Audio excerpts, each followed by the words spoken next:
Hello प्यारे बच्चों। सो ये सबसे बेटा इम्पॉर्टेंट क्वेश्चन हम सॉल्व करने वाले हैं। एनसीईआरटी का क्वेश्चन है, रिडॉक्स रिएक्शन पर है। मैंने आपसे लास्ट वीडियो में कहा था कि हम रिडॉक्स रिएक्शन पर क्वेश्चन सॉल्व करेंगे नेक्स्ट वीडियो में। तो अभी तक मैं आपको पढ़ा चुकी हूँ रिडॉक्स रिएक्शन की एक वीडियो मैंने बनाई है जो, और एक मैंने बनाई थी ऑक्सीडाइजिंग एजेंट और रिड्यूसिंग एजेंट पे। तो आप प्लेलिस्ट में बेटा चेक कर लीजिएगा उन वीडियोस को। Chemistry chapter 1 chemical reactions and equations के नाम से प्लेलिस्ट है, उसमें आप चेक कर लीजिएगा। मैंने अभी तक इन्हीं 2 टॉपिक पे ही वीडियो डाली है, क्योंकि सबसे ज़्यादा जो कन्फ्यूजन वाला जो टॉपिक है इस चैप्टर में वो है रिडॉक्स रिएक्शन। तो देखिए अब हम इस क्वेश्चन को सॉल्व करेंगे। देखिए सबसे पहले तो ये क्वेश्चन एनसीईआरटी का है, मोस्ट इम्पॉर्टेंट है। आपको एक भी क्वेश्चन बेटा एनसीईआरटी का नहीं छोड़ना चाहिए, क्योंकि 10th में जो एग्ज़ाम का जो पैटर्न बेस रहता है वो एनसीईआरटी ही होता है, ठीक है। तो एक भी क्वेश्चन आपको एनसीईआरटी का नहीं छोड़ना चाहिए। तो सबसे पहले तो हम इसे सॉल्व करते हैं। बट अगर आप वो रिडॉक्स रिएक्शन की और ऑक्सीडाइजिंग एजेंट और रिड्यूसिंग एजेंट की ये जो वीडियोज़ मैंने 2 बनाई हुई हैं, इनको अगर आप देख लेंगे तो ये क्वेश्चन आपको बिल्कुल ना, मैं बोलूँगी अगर हलवा लगेगा, आप खुद ही कर लेंगे बिना देखे वीडियो को। तो बट जिन बच्चों ने नहीं देखा है उनके लिए मैं ये अभी करा रही हूँ। अभी इस वीडियो से भी आपको हो सकता है कि कुछ हद तक कॉन्सेप्ट क्लियर हो जाएगा। सो देखिए इस क्वेश्चन में हमें बताना है कि इनमें से जो स्टेटमेंट्स 4 लिखी हुई हैं कौन सी इनकरेक्ट है। ये इक्वेशन दी हुई है केमिकल इक्वेशन। तो हमें सबसे पहले बेटा जज करना होगा पेयर्स कि कौन से वाले पेयर है जिसमें ऑक्सीडेशन हो रहा है और किस में रिडक्शन हो रहा है। तो देखिए ये कार्बन है, इधर कार्बन डाइऑक्साइड बन रहा है, तो एडिशन ऑफ ऑक्सीजन हो रहा है, दैट मीन्स इस वाले पेयर में हो रहा है oxidation. Addition of oxygen is oxidation, okay.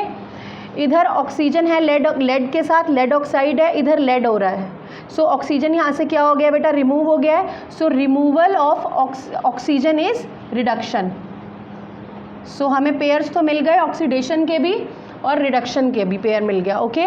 अब हमें ये बताना है कि कौन सा सब्सटेंस ऑक्सीडाइज हो रहा है और कौन सा रिड्यूस हो रहा है। तो मैंने आपको बताया था अपनी लास्ट वीडियो में कि जैसे ही हमें पेयर्स मिल जाते हैं, जैसे देखिए लेड ऑक्साइड और लेड, ये वाला पेयर है जिसमें रिडक्शन हो रहा है। सो ये जो सब्सटेंस है ना ये होगा रिड्यूस।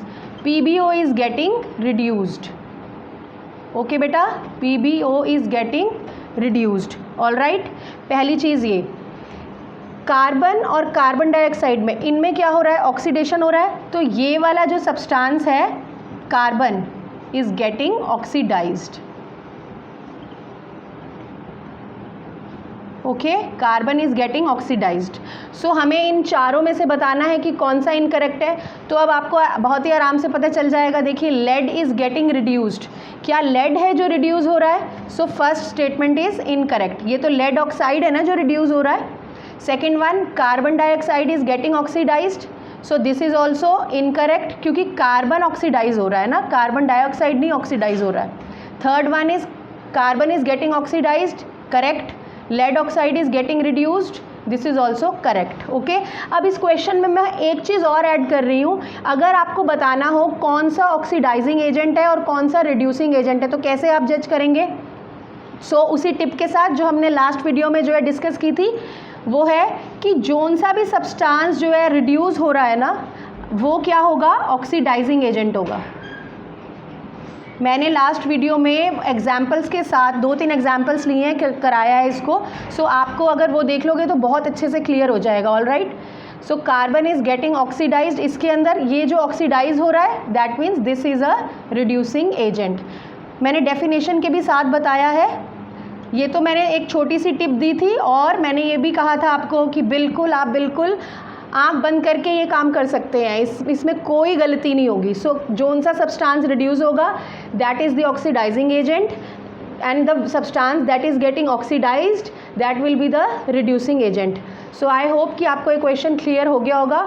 और बेटा मैं इस चैप्टर के अपने नोट्स जो हैं अपलोड कर दूंगी, ठीक है। सो आप उससे भी जो है अपना मतलब आप रेफ़र कर सकते हो उन्हें, क्योंकि वो जो नोट्स हैं उन मैंने बहुत ही डिटेल में बनाए हुए हैं और मुझे इस बात का पूरा यकीन है कि उससे बाहर आपके एग्ज़ाम्स में क्वेश्चन नहीं आएगा, बट आपको एनसीईआरटी के क्वेश्चंस कवर अप करने होंगे, प्लस वो नोट्स अगर आप पढ़ लेंगे उससे बाहर आपके एग्ज़ाम में कोई क्वेश्चन नहीं आ सकता है। तो मैं अपलोड कर दूंगी, आप रेफ़र कर लीजिएगा नोट्स को, okay. So I will meet you in the next video with new topic. Till then, take care and goodbye.